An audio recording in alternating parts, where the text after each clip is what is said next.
친한 언니와 대학로에 왔습니다.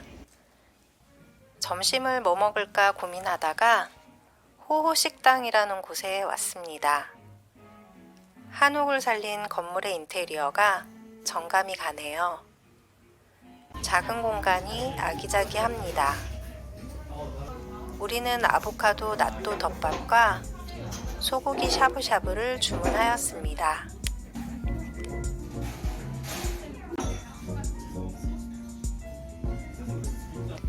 코시국이라 언니와 자주 보지는 못했지만 이렇게 오랜만에 만나니 참 반갑고 좋습니다.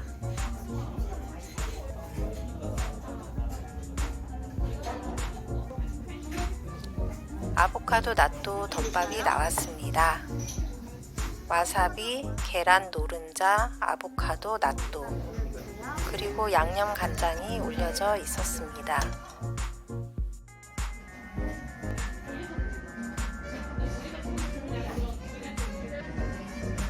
장아찌의 색감이 참 예쁩니다.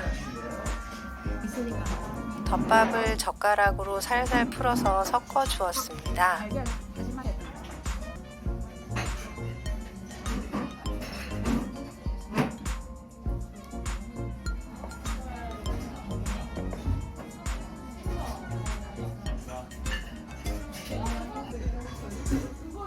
드디어 샤브샤브도 나왔습니다. 미니 화로에 고체 연료를 넣고 전골 냄비를 올려주니 테이블에 온기가 돌아서 좋았습니다. 국물 만들면 그거 한 잔씩 넣어서 익혀주신 다음에 계란 완전 풀으시고 계란 소스만 이용하세요.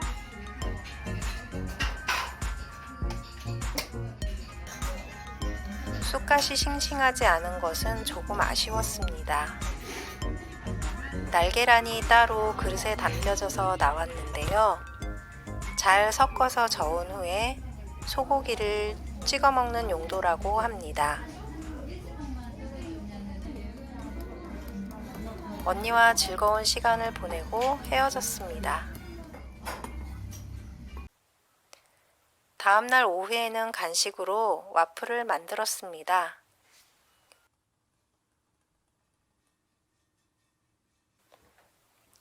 우선 붓으로 와플팬에 기름을 발라줍니다. 밀가루 반죽은 팬케이크 가루로 준비했어요.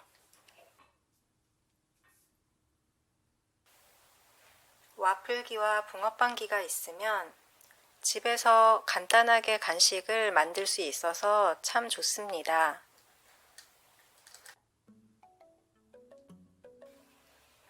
반죽을 너무 많이 넣으면 익으면서 넘쳐 흐르더라고요.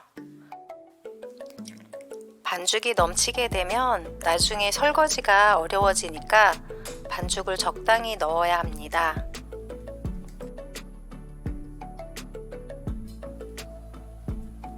잘 구워졌습니다.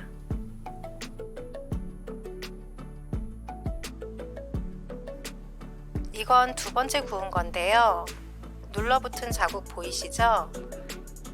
이게 설거지할 때 잘 닦이지가 않아요.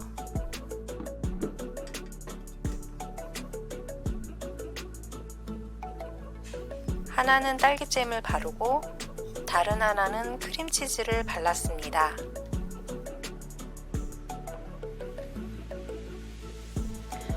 저는 딸기잼과 크림치즈를 올렸지만 집에 있는 어떤 소스를 올려도 괜찮습니다.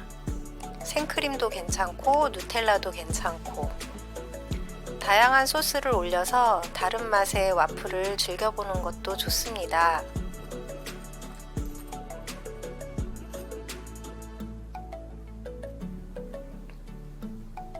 그 위에 딸기와 블루베리를 얹었어요.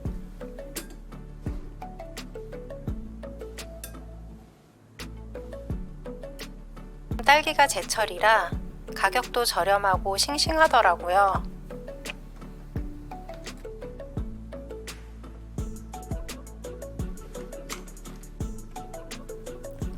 밀가루 반죽 대신 식빵으로 만들어도 좋은데요.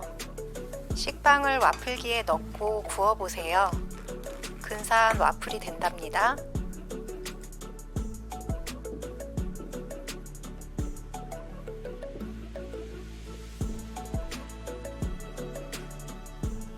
또 한 가지 팁을 알려드릴게요. 식은 밥을 와플기에 넣고 누르면 누룽지도 만들 수 있어요.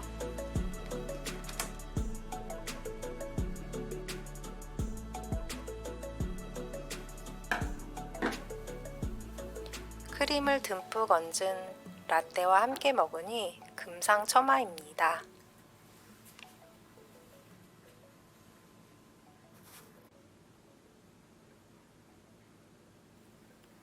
직접 만든 와플에 과일을 얹어주고 라떼도 직접 만들어서 이렇게 먹으니 카페 같았습니다.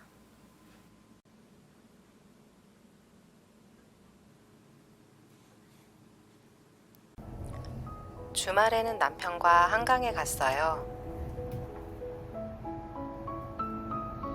한강변에 앉아서 봄이 오는 모습을 바라보며 멍하고 있기만 했는데도 참 좋았습니다.